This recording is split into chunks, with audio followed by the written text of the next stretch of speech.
Hari Om. That's it. Hari Om. That's it. Hari Om.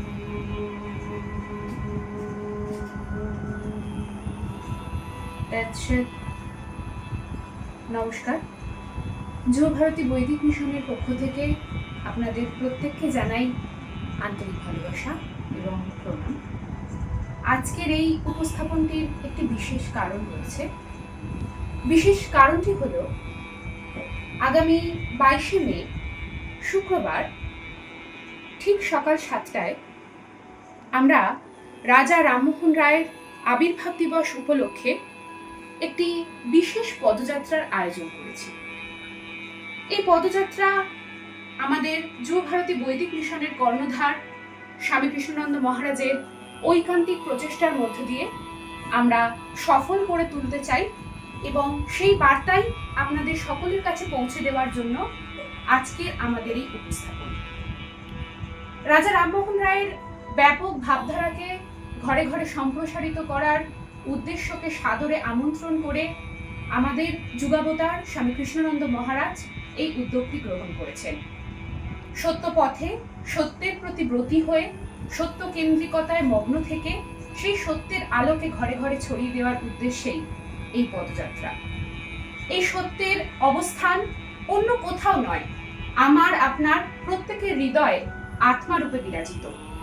এই সত্যকেই আমাদের যুব ভারতী বৈদিক মিশনের তুলে ধরা মূল কর্তব্য। স্বামী কৃষ্ণানন্দ মহারাজ এই বিষয়টিকে স্মরণে রেখে এবং রাজা রামমোহন রায়ের ভাবধারাকে সমর্থন করে তাই বললেন, আত্ম উপলব্ধি শ্রেষ্ঠ সাধন। এই সাধনাই আমাদেরকে আমাদের জীবনের উত্তরণের পথ দেখাতে পারে। বর্তমানে সমাজ যেরূপ কণ্টকাবৃত, সেই কণ্টকাবৃত পরিস্থিতি থেকে সমাজকে পরিত্রাণ দেওয়ার আশা রেখে আজ আমাদের আজকের এই উপস্থাপনের মধ্য দিয়ে আমাদের আপনাদের প্রত্যেকের কাছে নিবেদন, ঠিক সকাল 7টায় আগামী 22শে মে শুক্রবার আপনারা প্রত্যেকে এই যে পদযাত্রার আয়োজন করা হয়েছে সেই পদযাত্রায় উপস্থিত হন।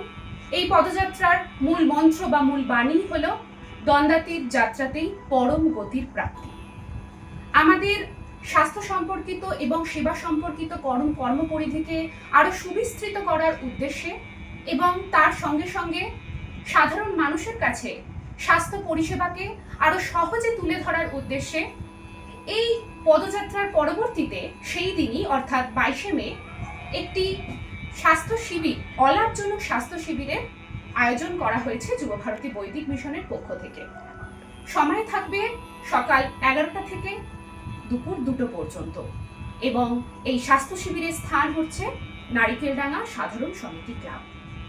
আমরা এই স্বাস্থ্য শিবিরের আয়োজন করার উদ্দেশ্য সাধারণ মানুষের কাছে সুস্বাস্থ্য পৌঁছে দেওয়া এবং বিভিন্ন স্বনামধন্য চিকিৎসকরা এই স্বাস্থ্য শিবিরে উপস্থিত থাকবেন এবং তাদের তত্ত্বাবধানেই আপনাদের শারীরিক বিভিন্ন রকম চিকিৎসা হবে এবং সেই চিকিৎসাগুলি করবার পর যে সকল ওষুধগুলি আমাদের পক্ষে প্রদান করা সম্ভব সেই সকল ওষুধগুলি আমরা আপনাদের প্রদান করব এই আশা রাখতে পারি। এইরূপেই আপনারা এই পদযাত্রা এবং তার পরবর্তীতে যে স্বাস্থ্য শিবির যুব ভারতী বৈদিক মিশনের পক্ষ থেকে আয়োজন করা হয়েছে সেটিকে সাফল্যমণ্ডিত করে তুলুন। আপনাদের সহযোগিতা ছাড়া আমাদের এই সভা এবং স্বাস্থ্য শিবির উভয়ই কিন্তু কখনোই সফল হতে পারবে না। তাই আপনাদের প্রত্যেকের উপস্থিতি একান্ত কাম্য। এই আশা রেখে রবীন্দ্রনাথের ভাষায় শেষ করা যায়, সবারে করি আহ্বান, এসো উৎসুক চিত্ত, এসো আনন্দিত প্রাণ, সুন্দরীরই পাদপীঠ তলে যেখানে কল্যাণ দ্বীপ জলে সেথা হোক মোর স্থান। সবারে করি আহ্বান। নমস্কার, ভালো থাকবেন।